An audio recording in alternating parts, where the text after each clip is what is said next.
हमारे बोलने के अधिकार को टोटली समाप्त कर देगा, प्रश्न पूछने के अधिकार को समाप्त कर देगा, और आप बैठे रहेंगे। और फिर मुझे मत कहना कि हम लोगों को मालूम नहीं था, आगे भी वक्त है, थोड़ा सा संघर्ष करना है। तो एक ये पोस्ट ट्रूथ मुझे समझ में नहीं आया कि truth is a religious value. हम कहते हैं ना सत्य ही भगवान है, ट्रूथ इज गॉड, ये भी कहते हैं। ट्रूथ नहीं है तो what is it that we are not striving? Gandhi ji का छोड़ दीजिए, वो एक्सपेरिमेंट्स विद ट्रूथ, वो एक स्पिरिचुअलिस्ट थे, उन्होंने वो सच्चाई के लिए छोड़ा। इवन इन पॉलिटिक्स ट्रूथ से हम कितना क्यों करते हैं? बिकॉज ट्रूथ हमारे कन्वीनियंस और कंफर्ट को खत्म करता है। जैसे ही निकल के आएगा कि ये टेक्नोलॉजी जो आया है, जो अभी इतने लाखों लोगों के पैसा खा गया है, आपको पता है ना, उनको फोन करके कहता है कि OTP दे दो, लोग OTP दे रहे हैं और दिवालिया हो रहे हैं। उसको खत्म करेंगे तो तुरंत हमें लगेगा कि अरे ये तो खत्म हो रहा है, होने दो, मगर हमारा तो ठीक है और आपका भी ठीक नहीं है। तो मैंने एक कार्ड लगा के मेरे पैसे मिल जाते, मैं इतनी खुश हूँ कि मैं सोचती हूँ उसको छेड़ो मत। अगर आप इसको अभी प्रोटेस्ट नहीं करेंगे तो एक दिन हम दूसरी किस्म से दिवालिया होंगे, इससे भी बड़ी दिवालिया होगा, जिसमें हम लोग कैद रहेंगे हमारे खुद के देश में, ना कुछ बोल सकेंगे, ना कुछ कर सकेंगे, ना कुछ सोच सकेंगे। वो एक मशीन और आने वाला है कि आर्टिफिशियल इंटेलिजेंस तो मैं कुछ कहती हूँ तो उसकी कहानी बना रहा है। वो कह रहे हैं ऐसा भी मशीन भी आएंगे तो आपके दिमाग के अंदर देख के कह देगा कि ये सोच रहा है, वो थोड़ी सा आपको ले जाएगी। एक बहुत फेमस नॉवल है 1984, तो जॉर्ज ऑरवेल ने लिखा था, और उसमें उन्होंने कल्पना किया था कि ये जो सरकारें हैं, जो नेगेटिव सरकार है, वो आपके ऊपर जासूसी करेगी। मैं जब स्टूडेंट थी, मैं अंग्रेजी साहित्य पढ़ी थी, उससे पहले भी पढ़ चुकी थी 1984। हमारे लिए दो किताबों से बहुत डर था, डिस्टोपिया कहते हैं, दो से डर था। एक तो ब्रेव न्यू वर्ल्ड और सक्सेसफुल, और एक ये डिस्टोपिया 1984। और ब्रेव न्यू वर्ल्ड ने हमारे जातिवाद को लेके उसको लेबोरेटरी में डाल दिया, और उसमें ऐसे बच्चों को जन्म नहीं दिया जो अपने हीन परिस्थिति से वो गर्व से नहीं देखे। हीन परिस्थिति है, उसको गर्व से देख रहे हैं कि हमने कोई बात नहीं। और 1984 तो सरकार आपके ऊपर जासूसी कर रही है, कैसे करेगी इसका एक कल्पना है। सच्चाई बाहर निकल आएगी तो इतनी पर्दा फोड़ होगा, क्यों चाहेंगे? पोस्ट ट्रूथ मुझे समझ में नहीं आया, कैसे हो सकता है पोस्ट ट्रूथ? तो हम लोगों को ये सारे भंडाफोड़ भी करना पड़ेगा। आप अपने जगह जहाँ वकीलों से मिलते हैं, कहीं भी मिलते हैं, इन चर्चाओं को छेड़िए, ताकि उन चर्चाओं से कम एक चेतना निकलता है, क्योंकि छोटा ही शुरू होता है, कोई चीज बड़ा शुरू नहीं होता। ऑलवेज हम कहते हैं बिगिन विद अ कंप्लेंट। एक छोटा कंप्लेंट आता है आपके पास, इसी से एक बहुत बड़ा आंदोलन शुरू होता है। कोई कहता है मुझे न्यूनतम मजदूरी मिला, मुझे दवाई नहीं मिली, कोई कहती है मुझे मेरे जो पैसे मिलने थे घर के वो नहीं मिले। इसी से एक बहुत बड़ा आंदोलन शुरू होता है कि आप उसको पहुँचते पहुँचते कहाँ पहुँच जाते हैं। आई फील कि पोस्ट ट्रूथ तो हमें बिल्कुल एक्सेप्ट नहीं करना। हमें ट्रूथ चाहिए, ये रिलेटिव ट्रूथ है। हम कोई आध्यात्मिक ट्रूथ के लिए नहीं जा रहे, भगवान है कि नहीं, वो सब बातें ये कागज है या नहीं है ये तो हमें पता ही रहना चाहिए, पॉलिसी क्या है नहीं है ये तो मालूम होना चाहिए। क्या 4 जने मिलके आपके सारे डी नोटिफाई कर सकते हैं आपके पुराने नोट्स को? आप 4 जने मिलके आपके सारे कानून को रद्द कर सकते हैं। किसान आंदोलन ने क्या बताया देश में? क्या बताया कि हिम्मत है तो जीत है। हमारी हिम्मत कहाँ चलेगी? कुछ नहीं होता है सर। आप इतने पैमाने में इकट्ठे हो जाओ तो क्या करेंगे? पोस्ट करेंगे, गोली चलाएंगे भी नहीं, उनको भी डर। हमारे में कहते हैं मजलूम, जो मजलूम इकट्ठे होते हैं तो थोड़ा डरता है सरकार। तो हम मजलूम तो घर ही बैठे हुए हैं, तो कैसे होगा? तो मुझे बहुत बड़ा चिंता है कि हमें बाहर निकलना ही पड़ेगा।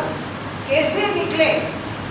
We think of human right, we think of radicalism, we think of the individual as the center, but we must and absolutely must have political action.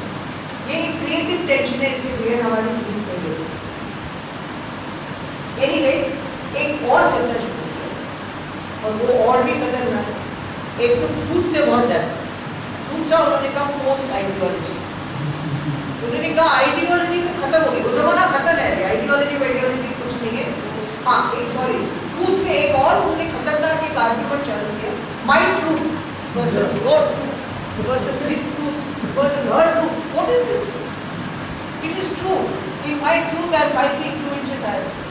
आपका पता नहीं क्या है, आपका पता नहीं क्या है, आपका पता नहीं. My truth in your part my I is concern, but so far as my public life is concerned we have a collective truth. उसका क्या, उसका कहाँ जाएंगे? तो उन्होंने क्या, नो ट्रूथ अपना इंडिविजुअल ट्रूथ होता है, it's a perception of truth by every individual.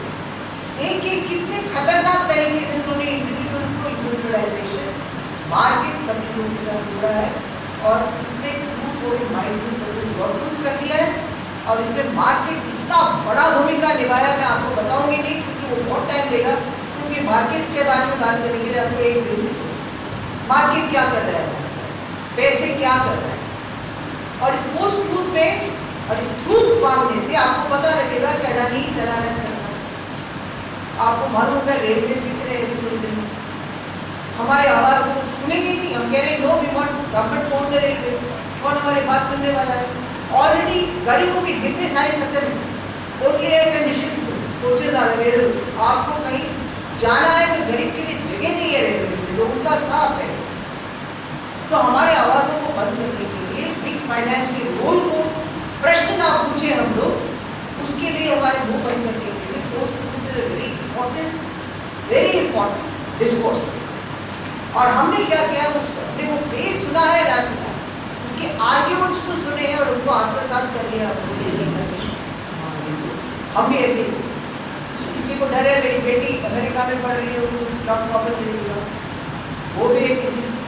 किसी ने सोचता है कि मेरा बेटा कल वहाँ जर्मनी जाने वाला है, उसका कोई वो है, वो नहीं होगा. Different kinds of pressures of people. उसको ये पता है कहाँ किसको पिचकाना है ताकि वो बोलेगा.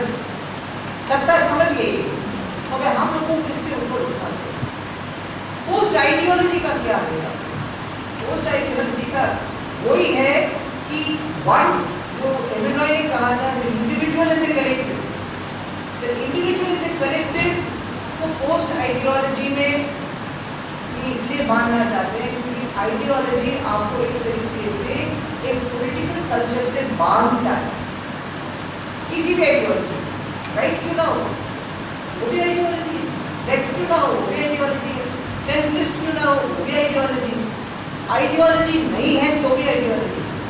हम तो ये कहते हैं, आप कहते हो कि I have no ideology, that's also an ideology. How can you say I have no ideology? तो पोस्ट आइडियोलॉजी की चर्चा में हमें मोर है ये लोग, और हम लोग उसमें रह रहे हैं और हम अनटेथर्ड एनिमल्स हैं. कोई चीज नहीं है जो हमें बांधता है. और even Roy spoke in the context of an ethical political world. Ethical political world नहीं है, आपका पब्लिक मोरालिटी नहीं है. और पब्लिक मोरालिटी गांधी जी और spoke of a kind of truth, Ambedkar spoke of a kind of truth. Public morality नहीं है तो आप और मैं जो आया सो चले, इसमें फायदा है कि आप खुद पढ़ो, आप फायदा है तो आप खुद पढ़ो. और वो हाई कोर्ट जज ने पता नहीं आप लोग क्या सोचते हैं कि उसके कितने करोड़ रुपए मिले या नहीं मिले. दो कहानियां चल रही है, एक तो कहता है कि हाँ मिले और दूसरा कहता है कि नहीं मिला क्योंकि सरकार ने उनको दबा दिया.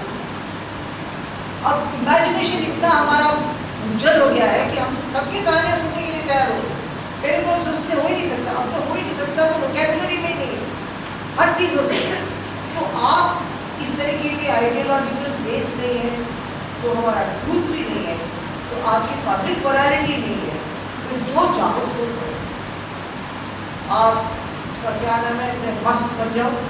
इलॉन मस्क कह रहा है कि हम तो अभी ब्रह्मांड को कॉलोनाइज करने के लिए, अरे तुम कौन होते कॉलोनाइज करने? क्यों? कोई आइडियोलॉजी नहीं है, जो पहले गया वो नहीं हो सकता, कोई समझौता नहीं है, कोई चर्चा नहीं है कि स्पेस में जाएंगे तो क्या होगा, कुछ भी नहीं है. First come first serve. भागो पहले, अमेरिका के पास ज़्यादा पैसा है वो भागेगा, बाकी जिसको प्यार किया वो चंद्रमा को भी अपना कर लेगा, और पता नहीं किस किस को क्या करेगा, करके भी क्या करेगा अभी तो बात नहीं है. मगर इस किस्म की चर्चा चल गई है, ये साइंस फिक्शन नहीं है. अभी मैं इसको 10-20 साल पहले कहती तो आप कहते हैं साइंस फिक्शन है. आज तो एक पॉलिटिकल अथॉरिटी